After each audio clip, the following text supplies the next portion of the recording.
Welcome to The Explainer. Today, we're diving deep into one of Python's most critical but kind of mysterious features, garbage collection. Basically, how Python cleans up its own mess. And we're going to use the official Python C API manual as our treasure map to figure it all out. Think about it. You write a script, you create some variables, you use them, and then they just vanish. But where did they go? How does Python know for sure that it's okay to get rid of them and take back that memory? Well, that's the puzzle we're going to solve today. So to really get the solution, you gotta understand the problem first. See, every single program has to manage its memory, and let's just say Python has its own special way of handling things. All right, first things first. Python doesn't just toss its data anywhere in your computer's memory. No. As the C API manual tells us, it carves out its own little kingdom called the Private Heap. You can think of it like a VIP lounge just for Python objects, and the Python interpreter is the bouncer, managing who gets in and who gets out. This keeps everything neat and tidy. Okay, so here's the real challenge. Inside this VIP lounge, new objects are being created all the time. If we never cleaned any of them out, we'd run out of space in like seconds. The interpreter needs a totally foolproof way to figure out which objects are just garbage, taking up room. And Python's main strategy for this is, well, it's actually beautiful in its simplicity. It's fast, it's elegant. So let's meet the star of our show, reference counting. The idea here is just brilliant. Every single object, every list, every dictionary, every number has a tiny little number attached to it. It's its reference count. You can think of it like a popularity score. When a new variable points to an object, its score goes up. When a variable goes away, its score goes down. Simple as that. So let's walk through a day in the life. You create a list, its popularity count is 1. Now, a second variable points to that same list, the count jumps to 2. Then, the first variable gets pointed to something else, the count drops back down to 1. Finally, that last variable disappears. The count hits 0 and bam, Python immediately vaporizes the object. It's not tomorrow, it's not later, it's right now.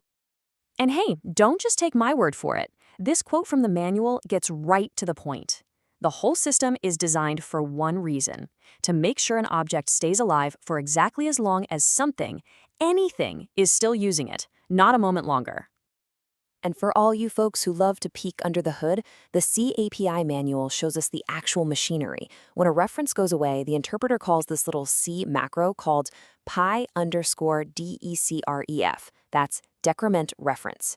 That's the tiny function that lowers the popularity score and can ultimately trigger the object's deletion. But you know, like any great hero, reference counting has a weakness, an Achilles heel. There's one specific situation where this super fast, super simple system just breaks. So what is this problem? Imagine you have two objects. Object A points to object B. But object B also points right back to object A. They're pointing at each other, creating this unbreakable circle of friendship. And here is where it all goes wrong. Even if we get rid of every other variable that points to A or B, the reference counts will never drop to 0. Why? Because A is keeping B alive, and B is keeping A alive. From the reference counter's point of view, they're still popular, so they become these immortal ghost objects floating around in memory forever. And that, my friends, is a memory leak. So, since our main hero can't solve this puzzle, Python has to call in a specialist, a detective, whose entire job is to hunt down and dismantle these unbreakable loops. This specialist is the garbage collector, or the GC.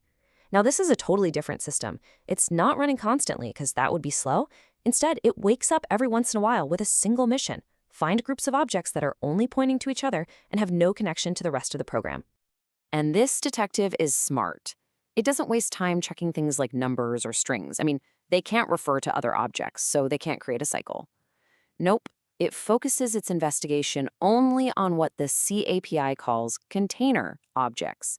Things like lists, dictionaries, and your own class instances. The stuff that can actually cause the problem. And at the C level, it's pretty cool how it works. The GC has this little instruction manual for every type of object. First, it checks a flag, pi_tp_flags_have_gc, to see if an object is even worth investigating. If it is, it uses a function called tp_traverse to visit everything inside the object, basically mapping out all its connections. And if it finds an isolated cycle, it uses another function, TP-clear, to go in and break the links, finally setting those objects free. Okay, so we have our main hero and our specialist detective, but Python also gives us, the developers, a tool to stop these cycles from ever even happening. So everything we've talked about so far, those are strong references. They increase the popularity count. But Python also gives us something called a weak reference. A weak reference lets you point to an object without increasing its count. It's like having a temporary guest pass instead of a permanent key. If an object only has weak references pointing to it, the garbage collector knows it's okay to clean it up. So what's the catch? Well, that guest pass can expire. If you try to use your weak reference to access an object that's already been cleaned up, Python will stop you and raise a reference error. It's basically saying, sorry, the object you were looking for has already left the building. So when you put it all together, you can see Python's approach to memory isn't just one thing. It's a really clever two-part strategy. You've got reference counting on the front lines. It's super fast and it handles like 99% of all the cleanup instantly. Then you have the Cyclic Garbage Collector as the backup, the safety net. It comes in periodically to handle that one tricky case, the reference cycle, that the first system can't. It's this combination that gives Python both incredible speed and rock-solid reliability. And all of this leaves us with one final fascinating question. If this two-part system is so simple and effective, why isn't it the standard everywhere? Why don't more languages use this exact same strategy?